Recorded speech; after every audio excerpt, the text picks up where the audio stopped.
Ahoy, fellow modelers! Frankie Day back again on YouTube. Okay, guys, this afternoon on YouTube, I had the final reveal for Greg Huffs WW1 biplane group build, featuring my whack Polish paper model kit of the 1917 Ansaldo Ballia Italian World War I biplane and the splendid markings of the Polish squadron. Okay, guys, this is her right here in her final reveal. It's all done. The rigging has all been finished. Everything's been done on it. Strictly made out of paper. This will be the fourth video on this build right here. And this will, I got one more group build to finish up on. That's styrene, panzers, German bomber group build. I'm gonna try to get that underway this week and have it done by next week, and I can complete all my group builds. As of now, I'll be tinkering now with my Yuckers 52 GPM card model kit that I'm doing on papermodelers.com, and I'm sharing here with you great fellows here on YouTube land. And between working on my model ships, I'll be starting on the 1st of October. I'll be starting on my USS Arizona. And I'll also be laying out the framework for the RMS Titanic at 1/200 scale. And in between drying sessions of both builds in general, I'll be doing my short Sunderland. Be getting that going too. Keep you guys entertained that end. And in between the middle of all the ship model builds, and I'll sometimes do some styrene, and I'll do a couple group builds that I'll be joining into. So I'm not going to shut down all the group builds though, but I'm going to try to keep my projects that got to be done. I want to keep them in order right now before I start getting involved in any more group builds, but generally I probably will be getting in a couple. They seem pretty suitable for what I have on card. Even plastic. Okay, guys, getting back into Balilla right here.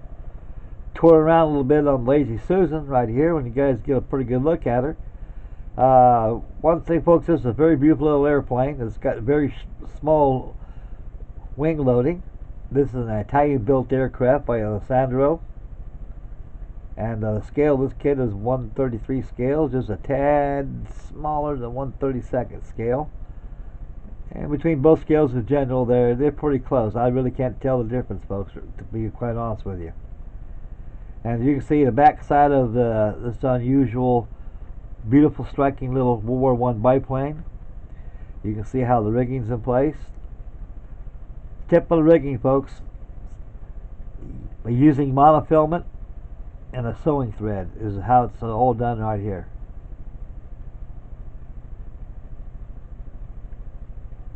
This aircraft is not too hard to build. It's a biplane, and somehow getting the top wings aligned quite reasonably well with the bottom wing is it takes patience and time, and you got to have some wing jigs too to be able to make sure everything's straight.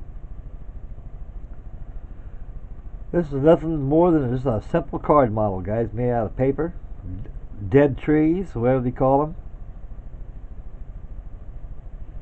This is a beautiful looking airplane, folks, and it was a joy to build for Greg, and I'm very grateful that he let me participate in his group build. So this terminates my entry for Greg Huffs World War I biplane group build, and I don't know how long it's for, but I might be able to snake another one in, and when I have time. But I gotta polish anything, folks. I gotta get the Junkers 52 going, so I get that out of the way, so I have open doors to start get my Arizona going, and also start my RMS Titanic. The RMS Titanic is going to be a big build, guys. You look at the model, it's a mere 5 feet long. It's going to require a lot of space right here, so I got to prepare me a workbench right across here so I can be able to work on this thing, and it's got to be pretty well stationed so it won't be disturbed. Okay, guys, getting back to Balilla. This was a fun build. I enjoyed it. It's unusual.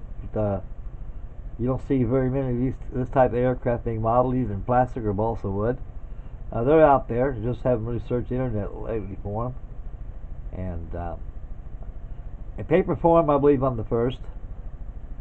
And I think there's Virtue Aerodrome That's more or less like a balsa wood website form, and they more or less venture into balsa wood kits and scratch build kits too in general, and they more or less participate in that. Well, guys, it's time to get off right here now. This concludes my final reveal for Greg Huffs WW1 biplane group build. This is Frankie Day signing off. We'll catch you fine fellas on the next group build. So stay tuned for the Yonkers 52. That'll be up next. Bye, boys. Take care, fellas. Bye now.